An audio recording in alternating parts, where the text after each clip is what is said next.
welcome to this part of the show of Retro Plymouth Gamers, where we are out and about on the road and looking for various different video game related paraphernalia to pick up to cover perhaps in future shows.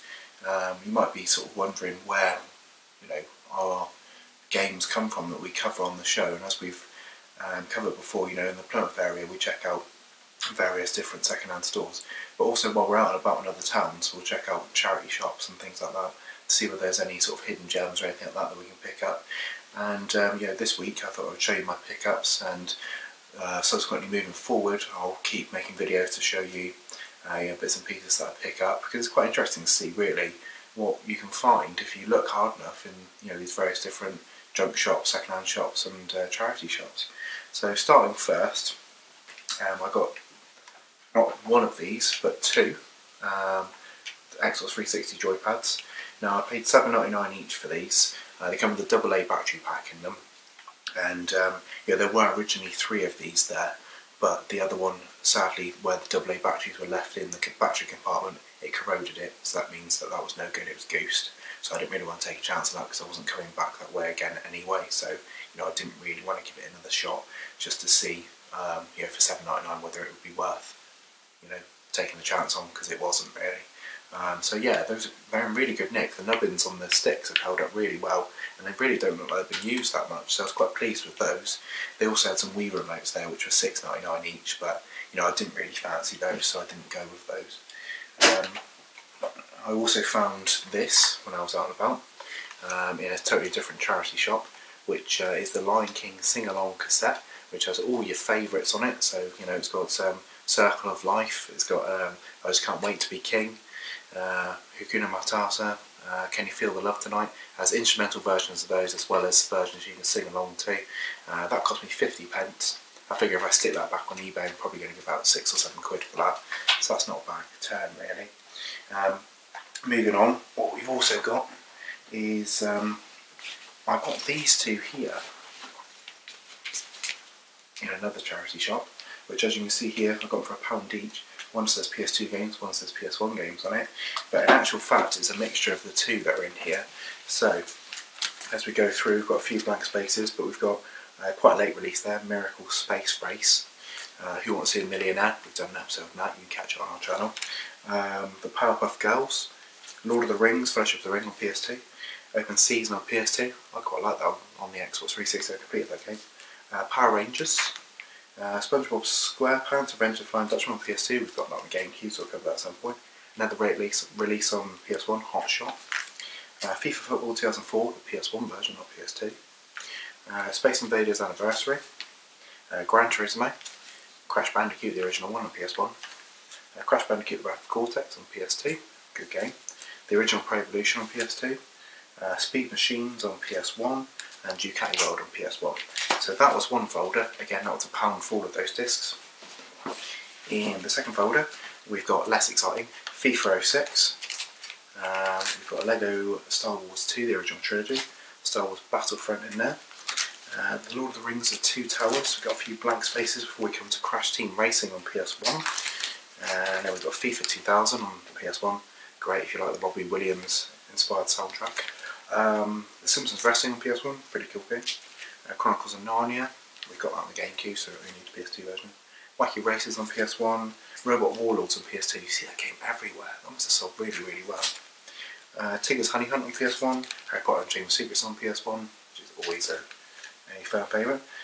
Star Wars Battlefront 2 and Pro Evolution Soccer 4 on PS2, and the Rugrats Search Raptor on PS1 there.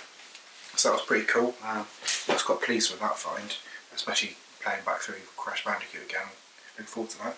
So I went over to CEX as well to have a look and see what was about there, and I found the Rayman Raving Rabbids Party Collection, which is quite a late release. It's a compilation of different mini-games from the first 3 games that came out on the Wii. So Raving Rabbids TV Party, Raving Rabbids and Raving Rabbids 2. That's complete with the manual in there as well. It's a bit dog-eared, but obviously CEX put them in sleeves, so that's likely to happen. Late style coloured disc on that one, so it's after 2010 on Wii. I think it's probably like 2011 this game came out. So for £2, I wasn't going to argue with that. £2.50 bought me Knight's Journey of Dreams, which I was quite pleased with because I'm starting to see less and less copies of this game kicking about now. At one point this was like a charity shop find this at boot sales quite a lot because it sold pretty well, but as of late it's been getting quite difficult to find.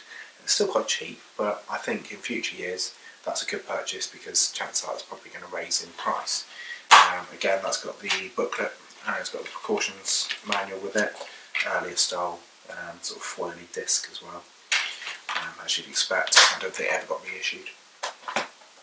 I also bought Tomb Raider on the Sega Saturn. This cost me £5. I was quite pleased with that because the box is actually in really, really good condition.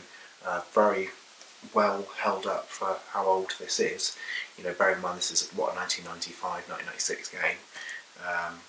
Originally it was exclusive to the Saturn, and you know, obviously got ported to the PS1 and PC a few months later. But yeah, the PS1, the Saturn version is actually pretty good, holds up relatively well. This has got the booklet with it and the CD. I was a bit concerned the CD had a little pimple of bit rot on it, but I will address that. You know, a little bit of sellotape over that will stop it going any further, as long as it doesn't catch my Saturn's CD drawer, which it won't. I've done it before, don't worry. Walking Dead: Survival Instinct on the Wii U. I was quite impressed with this for £20. I was quite sceptical about paying that sort of money for this game, but I haven't seen a copy for a good number of years. This is the first time I've held this in my hands for a long, long time. £20 is quite excessive for a Wii U game. They're not quite retro yet, but I thought I'm not going to see it again anytime soon. So for 20 quid, you know, I went into a punt on that. It's got the little instructions booklet in there, so that's alright. I mean, I don't know whether this would have shipped with a VIP code. It may very well have done. If it did, it's not in there anymore, sadly, but you can't have it all really. But for 20 quid, I'm quite happy. So that's what that's really. Moving back to charity shop finds, I found a copy of Shadow Memories on the original Xbox, a game that's often forgotten about. This is a cool little game which you play a very sort of mangry anime style character who is trying to prevent their own death by travelling back through time, through the ages, in a very quaint sort of French like little town you're in, and you're given multiple chances to try and prevent the course of your death. And it's quite scarce now. I haven't seen a copy of it for a little while, so I'm hoping it's going to be worth a little bit more than the £3.99 I paid for it. Disc isn't in great condition, but I probably will look at addressing that before I would think about maybe selling it on. But again, a game I'm going to do an episode on sometime in the near future. I'm sure Mike will be happy to do that as well. £6.99 for Shadow Hearts from the New World. I had to look this one up really because I've only ever seen it once before. I think it's quite a rare game. So you know, I was quite pleased to find it for that money. eBay seems to be tracking around about 20 quid on this game at the minute, with the previous version being far easier to find than this actual version itself. You know, it's got the booklet in there, it's got the disc, you know, Ghostlight's little precaution thing. I'll probably end up keeping this because, according to Retro Collector, I don't have it in my collection, so it makes sense to keep it. Then I found for £7.99 a copy of Ico. Yeah, I think that's a pretty good price to pay for this. Sadly, it's not the cardboard box version, but obviously for £7.99 you can't really expect miracles there. So yes, I think it's the second release of this game, the 2005 version, rather than the one from 2001, 2002 when it first launched. So this version came out when Shadow of the Colossus released. But it's got the booklet in there with the disc as well. Seems to be in relatively good condition. Certainly worth more than £7.99 I think. So yeah, I'm quite pleased with that. My last find of the day was this, which I don't really usually indulge in board games, but for £2, this is from 1976, and this is the MB Games Connect 4, and I thought that, you know, it quite resonated with me. I saw it on the top shelf in the charity shop, and I thought, yeah, for £2 I can have a go on that, certainly. I mean, if I can have half as much fun with this as this guy here is having, look at him, he's loving it. He is sussing out his opponent there, having a whale of a time. He's probably the Connect 4 champion by now. And what am I? Buying his product. Endorsed by Kid. So, Connecting 4. Whatever. Yeah, I had to make sure all the pieces were in this anyway, because buying board games from charity shops or car boot sales is a world of hurt unless you can sit there and count all the pieces. Thankfully Connect 4 is quite an easy one, because if you can fill the grid and you've got the grid, then you have the whole thing. So yeah, pleased with that. It's very vintage and retro. I'll probably think about selling it on. If it doesn't sell, I'll keep it for myself, because I kind of quite like that sort of stuff. So you know, I'll track back again with another episode once I've picked up some more retro treasures for your viewing pleasure. And also you can check out on our channel now where we had a little look around the Plymouth Guildhall recently for the toy fair.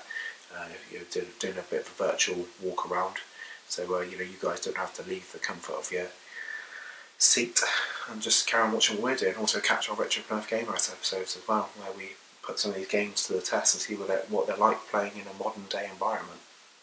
But I'll see you in the next time.